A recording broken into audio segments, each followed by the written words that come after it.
Episode 9 is said to insert many different pieces of both Jedi and Sith lore by writer and director J.J. Abrams and Chris Terrio. This is Mike Zero. If you guys are new to the channel, do make sure to subscribe to see future Star Wars content.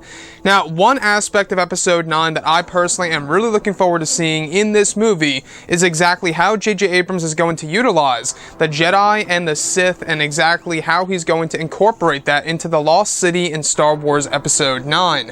Now, these past couple of weeks or so, we've been learning a whole lot more about this film when it comes to some of the set leaks, the set designs, the concept art, and storyboard descriptions, etc. One of which has all to do with Rey, the Lost City, and the Forbidden Jedi. Specifically, a description of Rey inside of the Lost City in the Sith location, where it's described that she is standing in front of the statues of the Forbidden Jedi. It's described that below the statues lies a book that is dubbed as the Book of the Forbidden. The next goes over Rey obtaining the book, where it's described that inside there lies a specific code dubbed as the Code of the Force, where it's described to be a code of both Jedi and Sith into one philosophy. It's said to be a set of guidelines that combine both elements of the Jedi and Sith philosophy in the actual book.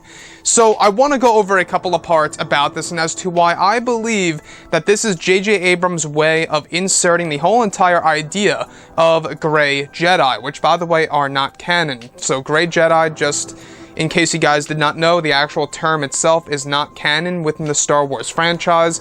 It's just a term that kind of just grew among the Star Wars community. So going into Episode 9 now, specifically into the Lost City, we actually heard about the Forbidden Jedi a couple of weeks ago, very lightly. These two statues, in case you guys did not know, they were actual Jedi that were banished and pretty much transferred over into Sith, and the statues serve as an example of the actual first pair of Jedi that turned over to the dark side of the Force and became Sith Lords. Now, the books that Rey does find in the Lost City are actually one of her personal missions in the film is, of course, to recover as much Jedi and Sith lore as possible in order to really keep historical accuracy of what happened thousands of years ago, before the events of the prequel trilogy. So the Forbidden Jedi, what I really want to go over all about this is that this is very interesting for sure. The Book of the Forbidden, the Code of the Force itself.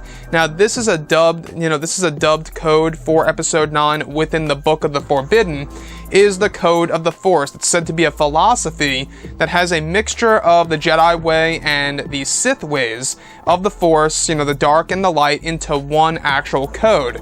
So we can see where J.J. Abrams is trying to bring the hardcore fans and the casual fans into this film when it comes to Jedi and Sith lore, especially adding in a lot of new elements into this movie. Now, do I think that the whole entire Jedi and Sith lore should be manipulated with or should be modified in this movie? It all depends on exactly how JJ is going to really, use that to his own advantage in order to move the character of Rey forward.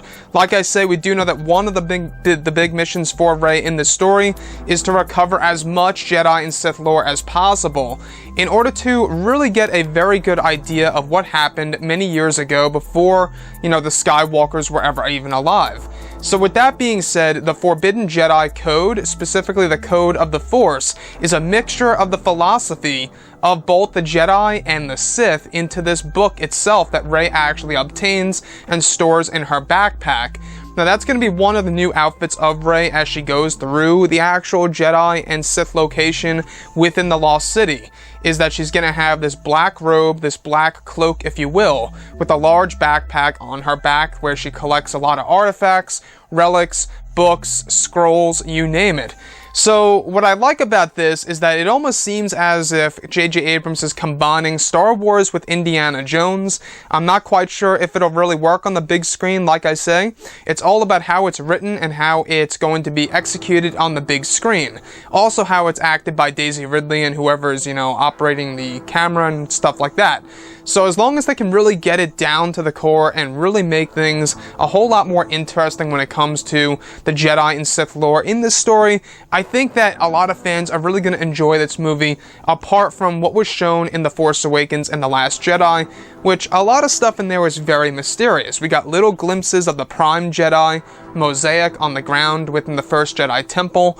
We learned little to nothing about the Prime Jedi, other than, what the visual dictionary was able to offer, which even that didn't offer that much. So how J.J. Abrams wants to approach this movie by using a technique of inserting all of the different pieces of lore in order to not only kind of drag in a lot of the hardcore fans who are really, in tune with the Jedi and Sith lore, but it's also going to be used as a way to move some of the sequel trilogy characters like Kylo Ren and Rey forward into this story.